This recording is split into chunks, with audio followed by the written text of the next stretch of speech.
Aujourd'hui, nous allons plonger dans une discussion sur la comparaison entre le lait animal et le lait végétal. Le lait est une des boissons les plus courantes au monde, mais il existe de nombreuses options disponibles, certaines provenant d'animaux et d'autres d'origine végétale. Dans cette vidéo, nous allons explorer les différences et les similitudes entre ces deux types de lait, en examinant les aspects nutritionnels, environnementaux et éthiques.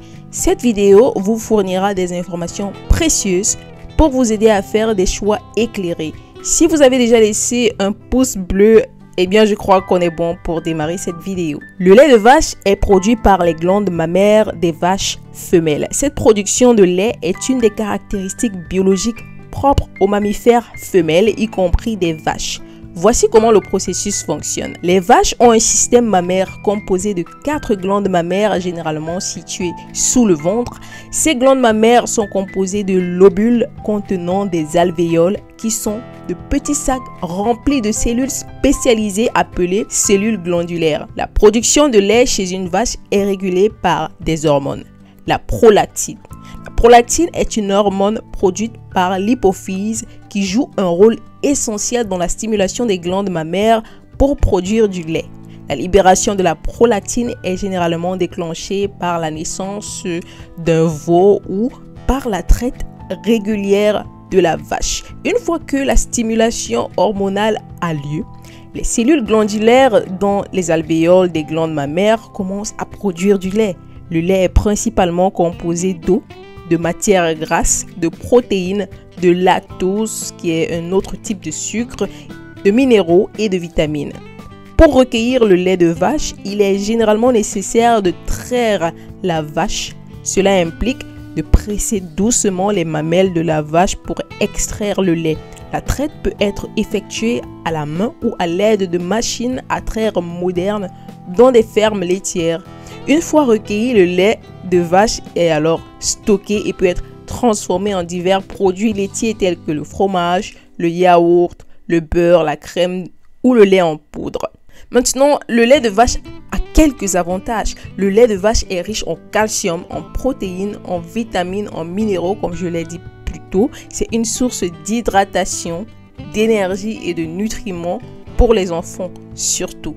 Cependant, il existe quelques risques liés à la consommation du lait de vache. D'abord, l'intolérance au lactose. Beaucoup de personnes dans le monde sont intolérantes au lactose, ce qui signifie qu'elles ont du mal à digérer du sucre du lait en raison d'un manque d'enzymes tels que la lactase. Les symptômes courants de l'intolérance au lactose comprennent des douleurs abdominales, des ballonnements, la diarrhée, ce qui pousse certaines personnes à éviter les produits laitiers. Également, certaines personnes sont allergiques aux protéines du lait, en particulier la caséine et la whey.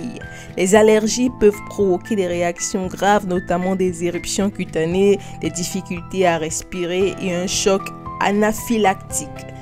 Ensuite, on a des considérations éthiques parce que les préoccupations concernant le traitement des animaux dans les industries laitières telles que l'élevage intensif, la séparation des veaux de leur mère et l'utilisation d'antibiotiques et d'hormones de croissance ont conduit de nombreuses personnes à choisir des alternatives végétales par souci de bien-être animal. Ensuite, la production de lait animal, en particulier du lait de vache, a un impact sur l'environnement en termes d'émissions de gaz à effet de serre, de déforestation, d'utilisation de l'eau et de pollution. Certains individus évitent les produits laitiers pour réduire leur empreinte carbone et contribuer à la lutte contre le changement climatique.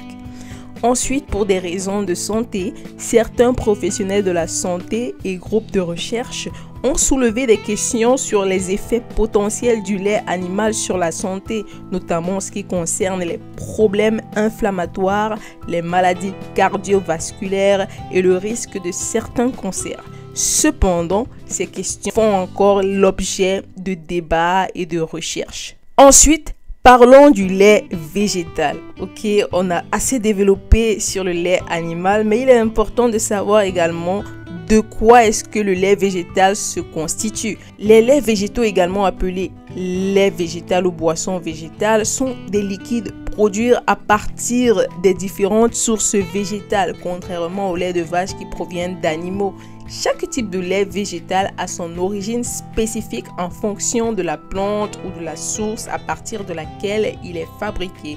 Voici quelques exemples courants de laits végétaux et leur origine. Le lait d'amande. Le lait d'amande est fabriqué à partir d'amandes moulues et mélangées à de l'eau. Les amandes sont généralement broyées pour former une pâte, puis cette pâte est mélangée à de l'eau, filtrée et parfois sucrée ou aromatisée pour obtenir le produit final. Le lait de soja est produit en broyant les graines de soja et en les mélangeant à de l'eau. Le mélange est ensuite filtré pour éliminer les résidus solides, créant ainsi un liquide semblable au lait. Le lait d'avoine est fabriqué à partir des graines d'avoine mélangées à de l'eau. Les graines d'avoine sont généralement trempées, broyées, ensuite filtrées pour obtenir le liquide final. Le lait de coco également est obtenu à partir de la chair de la noix de coco. La chair, elle est broyée, elle est mélangée à de l'eau chaude, puis pressée pour extraire le liquide épais qui en résulte. Le lait de riz, produit en trempant du riz dans de l'eau, en le cuisant, puis en le mixant pour obtenir un liquide crémeux. Il est ensuite filtré pour éliminer les résidus solides. Le lait de noix de cajou est préparé en mélangeant les noix de cajou avec de l'eau, ensuite en filtrant le mélange pour obtenir une boisson lisse. Le lait de chanvre, quant à lui, est fabriqué en mélangeant les graines de chanvre avec de l'eau, puis en filtrant le mélange pour obtenir une boisson. Les laits végétaux peuvent être utilisés de la même manière que le lait de vache dans de nombreuses recettes, y compris la cuisson, la pâtisserie, les smoothies et les céréales. Certains laits végétaux ont moins de calories que le lait de vache, ce qui peut être bénéfique pour ceux qui cherchent à réduire leur apport calorique. Il existe des dangers liés au lait végétal. Eh bien, c'est surprenant, mais laissez-moi vous en donner quelques-uns. Certaines personnes peuvent être allergiques à des ingrédients spécifiques utilisés dans des laits végétaux, tels que les amandes, le soja ou la noix de cajou. Il est crucial de vérifier les étiquettes des produits et de les consulter attentivement. Consultez un professionnel de la santé en cas d'allergie alimentaire. Certains laits végétaux commerciaux peuvent contenir des additifs, des édulcorants et des conservateurs. Si vous êtes préoccupé par des ingrédients, choisissez des options sans additifs ou envisagez de préparer vous-même vos laits végétaux. Les laits végétaux, en particulier ceux qui sont enrichis, peuvent ne pas contenir naturellement certains nutriments présents dans les laits animaux comme la vitamine B12, le calcium, la vitamine D. Assurez-vous de sélectionner les versions enrichies si vous comptez sur les laits végétaux pour ces nutriments. Certains laits végétaux également peuvent être plus faibles en calories que le lait animal, ce qui peut être un avantage pour certaines personnes, mais cela peut également signifier que ces laits fournissent moins d'énergie. Assurez-vous que votre choix correspond à vos besoins caloriques. Si vous préparez vos laits végétaux à la maison, assurez-vous de le faire de manière hygiénique et suivez des recettes sûres pour éviter la contamination bactérienne. Il existe de nombreuses options de laits végétaux, alors essayez différentes variétés pour trouver celle qui vous convient le mieux en termes de goût, de texture et de valeur nutritive. Si vous prenez des médicaments, vous avez des problèmes de santé spécifiques, discutez avec un professionnel de la santé de la compatibilité des laits végétaux avec votre régime alimentaire. En somme, les laits végétaux peuvent être une alternative saine et adaptée à de nombreux régimes, mais il est essentiel de faire des choix éclairés, de lire les étiquettes des produits, de consulter un professionnel de santé ou un nutritionniste si vous avez des préoccupations spécifiques concernant votre alimentation. Voilà, j'espère que les éléments apportés dans cette vidéo vous permettent maintenant de mieux choisir quel type de lait vous voulez consommer. Si cette vidéo vous a instruit, n'hésitez pas à laisser un like et vous abonner pour plus de contenu instructif sur la santé et l'alimentation. Ciao!